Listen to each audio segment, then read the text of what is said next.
Mutiara Ramadan, menjamu Ramadan, meraih kebahagiaan. Mutiara Ramadan.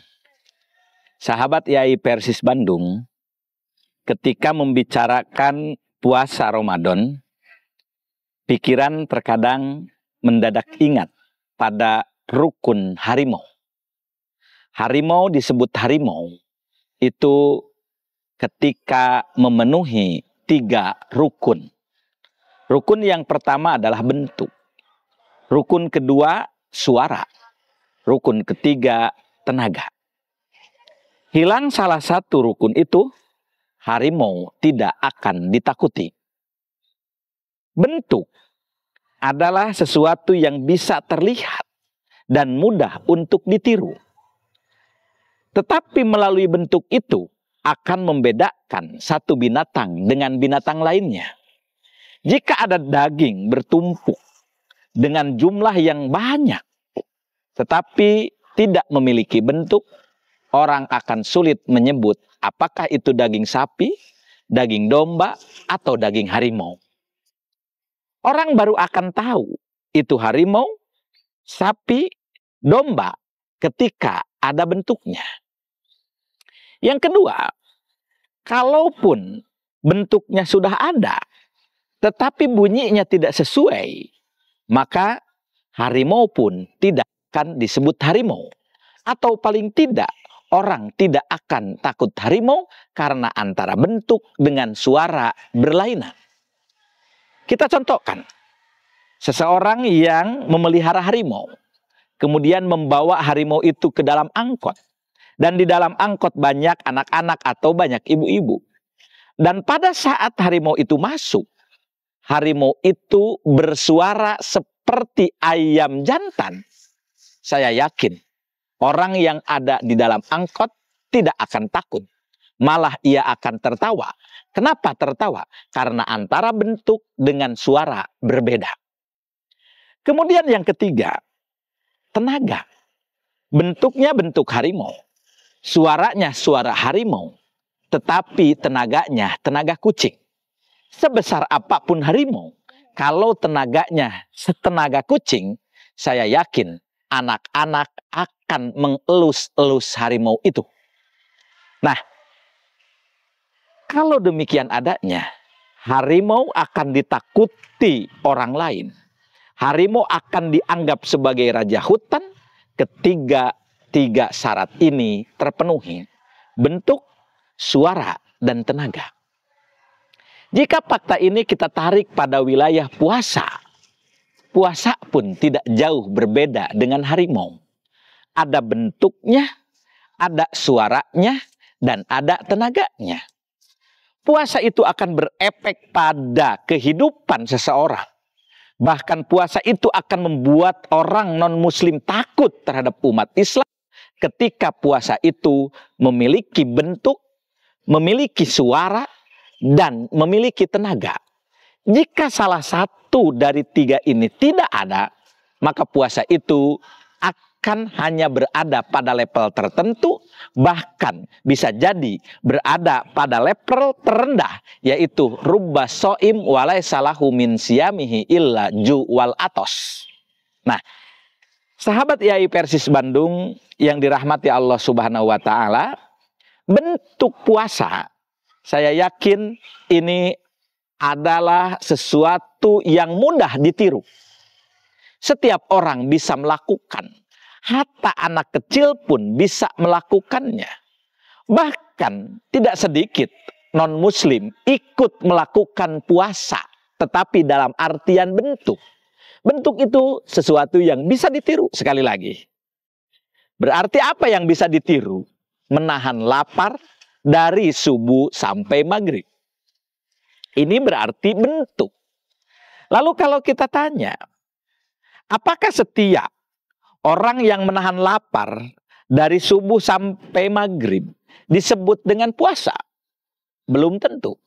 Mari kita lihat, sahabat Yai Persis Bandung. Jika ada seseorang, ia menahan lapar, menahan haus, karena tidak ada makanan dan minuman, saya yakin semua orang tidak akan mengatakan dia sedang berpuasa. Orang semacam itu akan kita identifikasi sebagai orang kelaparan. Kenapa disebut kelaparan? Karena menahan lapar dan haus karena tidak ada makanan. Lalu ada lagi seseorang yang menahan lapar, menahan haus dengan motif ingin menurunkan berat badan. Saya yakin dia tidak akan disebut puasa. Dia pun tidak akan disebut dengan kelaparan. Mungkin istilah yang tepat bagi dirinya adalah diet. Lalu kalau kita coba cek di rumah sakit, ternyata di rumah sakit pun terkadang ada pasien yang menahan lapar, menahan haus karena mau dioperasi. Orang semacam itu pun tidak dikatakan puasa. Ia disebut dengan berobat. Kenapa? Karena dia menahan lapar dan hausnya untuk dioperasi. Lalu kalau kita tanya, ada orang menahan lapar, menahan haus, makanan ada, minuman ada, tidak ingin menurunkan berat badan, tetapi karena Allah memerintah. Itulah yang disebut dengan puasa. Makanya dalam kaidah-kaidah disebutkan bahwa al-aslu fil ibadati butlan, asal dalam ibadah itu butlanun, batal, hatta yakuma dalilu ala amrihi, sehingga datang dalil untuk memerintahnya. Jadi kenapa kita berpuasa? Jawaban sederhananya, karena Allah memerintah. Kalau tidak diperintah, untuk apa? Nah, yang kedua, mari kita lihat yang kedua. Bentuk, kemudian bergeser ke bunyi.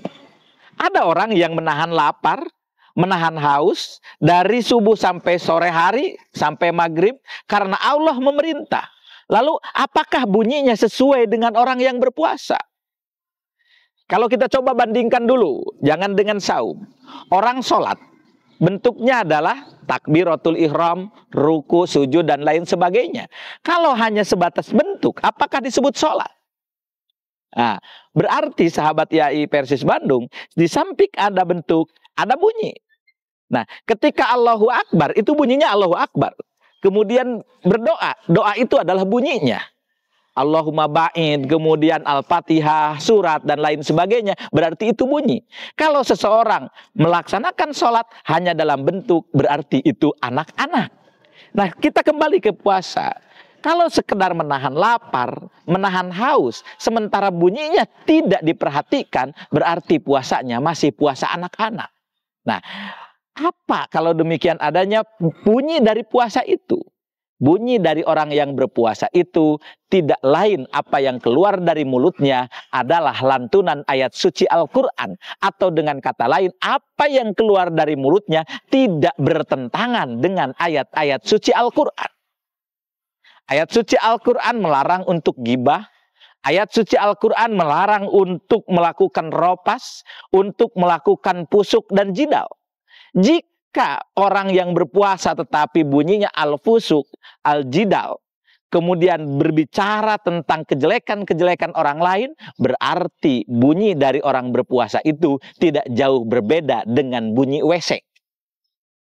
Sebab dalam tradisi Sunda tempo dulu disebutkan, WC atau pacilingan itu bukan hanya sekedar untuk mencuci, tetapi tempat untuk bersenda gurau, tempat untuk bercerita, untuk membicarakan kejelekan-kejelekan orang lain.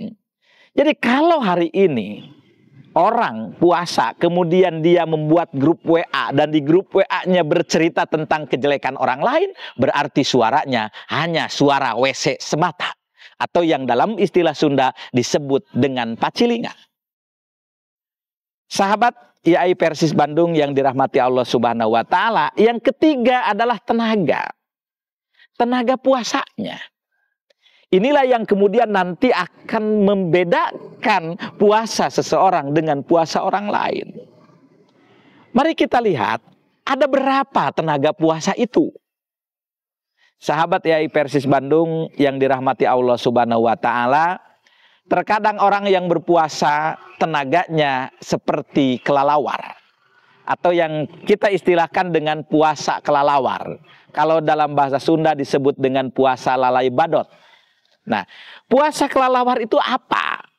Puasa kelelawar itu adalah pindah tradisi, pindah kebiasaan. Yang asalnya dia beraktivitas di siang hari, kemudian berubah menjadi malam hari. Malam hari bangun, kesana kemari, malah bisa jadi membuat orang tidak bisa tidur dengan suara bisingnya. Dan ketika siang datang, ia tidur sampai sore hari, hingga terkadang duhur dan asar terlewati. Kalau demikian adanya, berarti ada orang yang berpuasa, tenaganya tenaga lalai badot atau kelelawar, hanya berpindah waktu tidur. Yang kedua, sahabat YAI Persis Bandung yang dirahmati Allah, adalah orang yang berpuasa tetapi tenaganya tenaga ular tangga. Tenaga ular tangga, pola pikirnya adalah naik, naik, naik, tetapi di akhir akan ingin turun, turun, turun. Kita lihat, orang pemain ular tangga ketika awal main itu selalu ingin naik. Koclok dadu, angka 3 naik ke genting, angka 2 naik jadi astronot, angka 4 naik menjadi ayam berkotekan begitu. Tetapi faktanya ketika dari angka 90 itu jarang yang naik langsung ke 100. Itu biasanya selalu turun ke ular-ular, bahkan bisa jadi ke titik nadir ular memangsa angsa. Nah, jika kita memotret tenaga saum di masyarakat kita, ternyata puasa ular tangga banyak ditemukan. Di awal Ramadan, masjid penuh. Hatta membuat semacam tambahan. Tetapi di 10 hari berikutnya, yang di luar sudah tidak tampak. Di hari 15, bergeser lagi. Di tanggal 20-an ke sana 3 baris. Di akhir Ramadan 2 baris. Ketika masuk ke Syawal, kembali ke titik nadir. 3 orang lagi berjamaah sholat subuh. Nah, kalau seperti itu berarti tenaga puasanya tidak jauh berbeda dengan ular tangga. Kemudian yang ketiga, ada juga orang yang tenaga puasanya seperti monopoli. Monopoli, sebagaimana kita pernah mengalaminya, senantiasa ingin membeli, membeli, membeli, membeli. Sahabat YAI Persis Bandung, ketika kita main monopoli, Monas ingin dibeli, Brastagi ingin dibeli, hotel ingin dibeli, rumah ingin dibeli.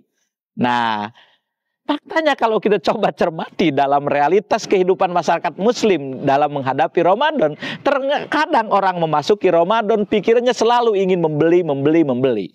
Kue, marjan, sirup yang lainnya, kongguan dan lain sebagainya. Kadang-kadang sejak dari sebelum Ramadan sudah terpikirkan. Hatta terkadang suami dan istri bertengkar. Gara-gara apa? Gara-gara dia ingin membeli sesuatu. Makanya tidak aneh. Di sebagian masyarakat muslim, terkadang pada bulan Ramadan itu anggaran naik. Padahal kalau kita logika, main logika, itu kan hanya 2 kali makan. Sahur, buka. Tapi kok kenapa anggaran malah bertambah? Karena asalnya tidak ada anggaran, padahal bulan Ramadan tambah anggaran. Ini berarti puasa yang pola pikirnya pola pikir monopoli. Kan begitu. Ini bukan berarti tidak boleh membeli marjan, tidak boleh membeli kongguan, bukan. Tetapi kalau pola pikirnya diarahkan ke sana, itu berarti tenaga puasanya belum begitu bagus. Kemudian yang keempat, itu juga ada yang disebut dengan puasa halma. Puasa halma itu, yang ada dalam pikiran adalah makan, makan, makan. Karena pola halma itu kan makan, makan, makan. Jadi kalau dalam bahasa Sundanya hakan, hakan, hakan. Jadi yang ada dalam pikiran adalah makanan dan makanan. Ini tidak jauh berbeda dengan anak kecil. Apa yang dilakukan anak kecil hari ini? Atau kita ketika menjadi anak kecil? Ketika Ramadan itu yang ada dalam pikiran adalah makanan. Membeli sesuatu makanan ditumpuk-tumpuk sampai begitu banyak. Dan ketika sore hari yang dimakan hanya 20%. 80% menjadi mubadir. Fakta dalam Al-Quran ataupun hadis, mubadir itu temannya setan. Tetapi faktanya kita di Ramadan itu banyak yang mubadirnya. Kita sedang mencoba mendekatkan diri kepada Tuhan. Tetapi di sisi lain, kita berada di genggaman setan. Mubadirnya. Mari cek misalnya, bukan kita tidak setuju dengan pola seperti itu. Berapa makanan yang dihambur-hamburkan pada bulan Ramadan? Itu tidak perlu kita menilai, tetapi mari kita renungkan. Jangan-jangan orang dapat bingkisan lah dalam tanda kutip di tajil banyak tapi tidak dimakan. Apa bedanya dengan mubazir? Berarti memang harus ada mekanisme yang baru dalam konteks pemberian tajil dan lain sebagainya. Nah, kalau demikian adanya, tenaga puasa yang paling diinginkan oleh Allah dan Rasul apa? Sahabat Yai Persis Bandung, tenaga puasa yang paling diinginkan adalah kemampuan untuk mengelola emosi. Yang dalam bahasa agama disebut dengan pola pikir al-akhirah. Yang dikontraskan dengan berpola pikir al-ajilah. Jadi tenaga puasa itu adalah bagaimana dia menunda kenikmatan untuk memperoleh kenikmatan yang jauh lebih besar. Jadi kalau saya contohkan, ketika anak kecil ditanya, milih main game atau milih membaca buku. Nah, kalau pola pikirnya, pola pikir al-ajilah, di sini dan kini, maka ia ingin segera menikmati waktu itu. Maka ia akan mengambil main game. Tetapi kalau orang berpikir, anak itu berpikir, saya ingin memperoleh sesuatu yang lebih baik, tetapi waktunya di masa yang akan datang. Nah, itulah yang disebut dengan al-akhirah. Jadi kalau demikian adanya, pengendalian diri yang dimaksud adalah bagaimana mengendalikan emosi, tidak hanya berpikir di sini dan kini, tetapi berorientasi al-akhirah, masa yang akan datang. Dengan demikian adanya, hadirin sahabat Yai Persis Bandung yang dirahmati Allah, tenaga puasa pada dasarnya adalah kemampuan mengendalikan emosi.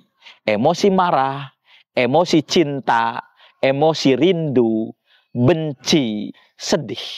Ketika emosi-emosi itu terkendali, maka kita akan menjadi pengendali api, udara, tanah, dan air. Jauh lebih hebat dari Avatar. Sekian, terima kasih. Wassalamualaikum warahmatullahi wabarakatuh.